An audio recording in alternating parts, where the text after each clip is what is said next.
Good morning and welcome, students. I hope you did your exam nicely.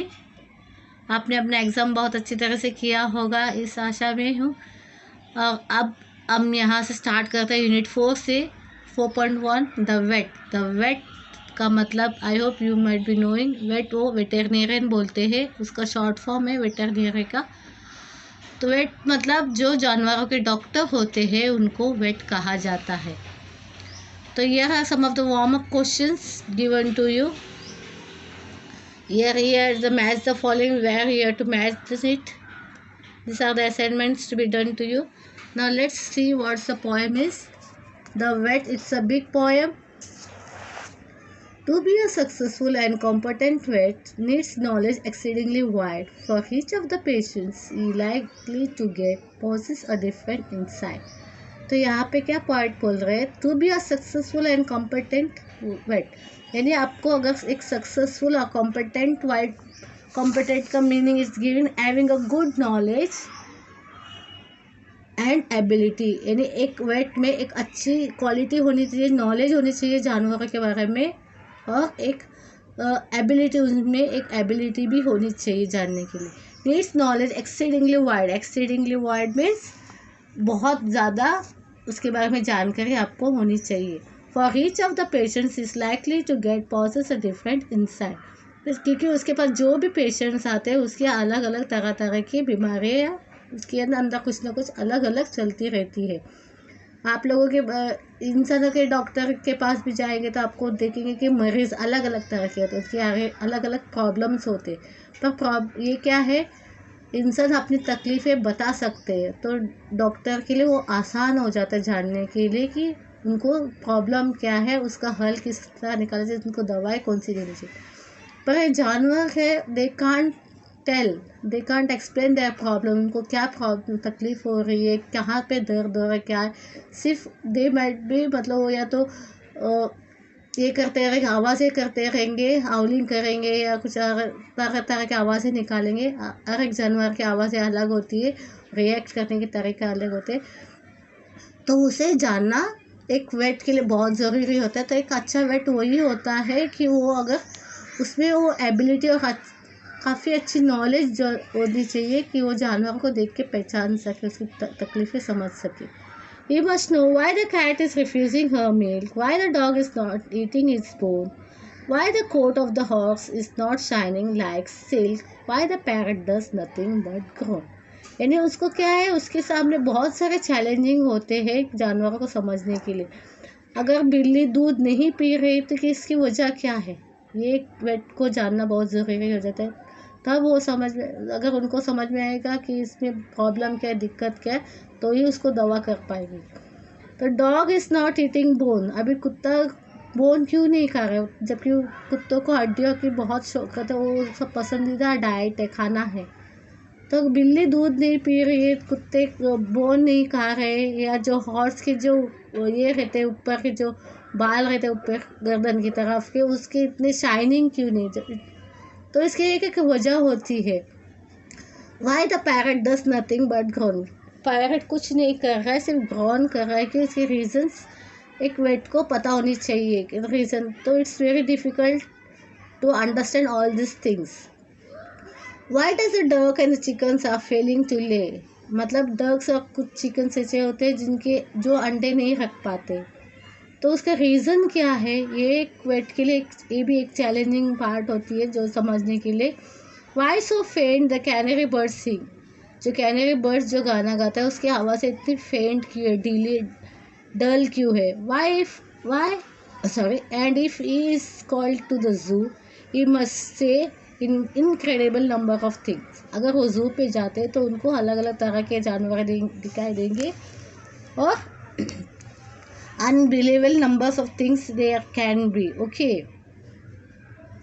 And if we call to the zoo he must say an incredible number of things, तो क्योंकि वहाँ पे बहुत सारे जानवर हैं तो अनबिलीवेबल चीज़ अब उनको नज़र आती है। If the lions caught a cold, if the zebra is getting hold, if the centipede has trouble with his feet, if the hippo feeling healed, if the bison got a chill, if the arctic fox is suffering from it, तो ये सारे कुछ problems है जो animals के नज़र आते हैं, वेट के सामने आते हैं सारे प्रॉब्लम्स। तो उसके बारे में रीज़न जानना उसके लिए बहुत ही ज़रूरी हो जाता है कि ताकि उसके प्रॉब्लम्स को सॉल्यूशन निकाल सके और उसकी दवाई वगैरह की जाए ताकि वो सेफ रहे या ठीक ठाक रहे। If some irrelevant disease hence attacks the chimpanzee, sorry, it's a virulent disease.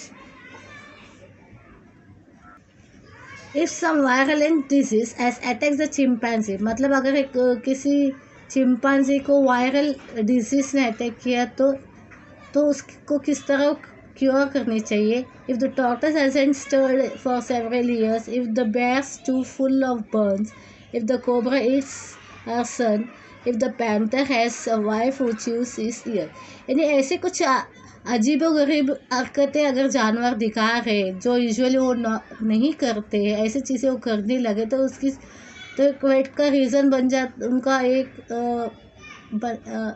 दायित्व बन जाता है कि वो जानने के लिए कि क्यों वो इस तरह करते, क्यों ऐसा। नॉर्मली उनका बिहेवियर ऐसा नहीं होता है पर अब वो क्यों बिहेव ऐसा कर रहे। तो इसका मतलब ये है कि उनको कुछ तो कुछ तकलीफ़ें हो रही है जो समझा नहीं पा रहे या बता नहीं पा रहे, उनको बताने का समझ में नहीं आ रहा किस तरह रिएक्ट करे। तो दैट इज़ द रीज़न। तो वेट के लिए बहुत ही चैलेंजिंग होता है ये सब चीज़ें। If giraffes have had a stiff and their necks are feeling stiff, तो giraffe had a stiff is a quarrel, okay, and their necks are feeling stiff.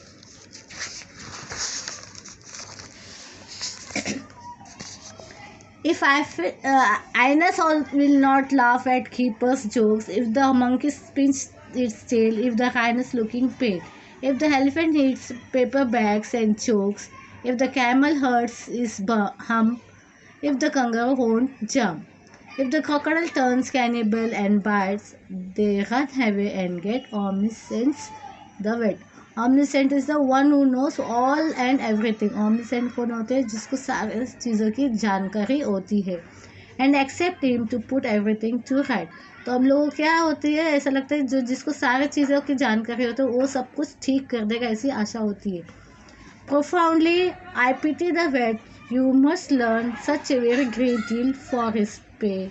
My son, I advise you most strongly to earn your living an easier way.